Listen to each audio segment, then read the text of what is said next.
میرپور سے تعلق رکھنے والے نامور سیاسی رہنما اور فلاحی شعبے کے متحرک منتظم اعجاز رضا کو اوورسیز پاکستان فاؤنڈیشن کے چیئرمین سید قمر رضا کا ایڈوائزر مقرر کرنے کا نوٹیفیکیشن جاری کر دیا گیا ہے۔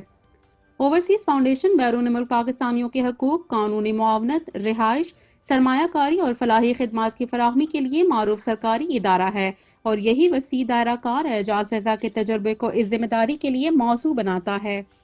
اعجاز رضا اس سے قبل director general Mirpur development authority کے عہدے پر فائز رہے، جہاں شہری منصوبہ بندی، ہاؤسنگ سیکٹر میں بہتری اور انتظامی اصلاحات میں ان کا کردار نمایاں رہا، جبکہ بطور chairman red crescent Azad Kashmir انہوں نے ڈیزاسٹر مینجمنٹ، ہنگامی امداد اور انسانی فلاح کے منصوبوں میں مؤثر خدمات انجام دی۔ ان کی انتظامی مہارت، بحرانوں میں فیصلہ سازی اور فلاحی منصوبہ بندی کا وسیع تجربہ انہیں اوورسیز پاکستان فاؤنڈیشن کے لیے ایک مضبوط انتخاب بناتا ہے۔ اعجاز رضا کی تقرری سے اوورسیز پاکستانیوں کی شکایات کے ازالے میں تیزی، ہاؤسنگ اور ویلفیئر اسکیموں میں شفافیت، پالیسی سازی میں بہتری اور عالمی کمیونٹی کے ساتھ ادارے کے روابط مزید مضبوط ہونے کی توقع ہے۔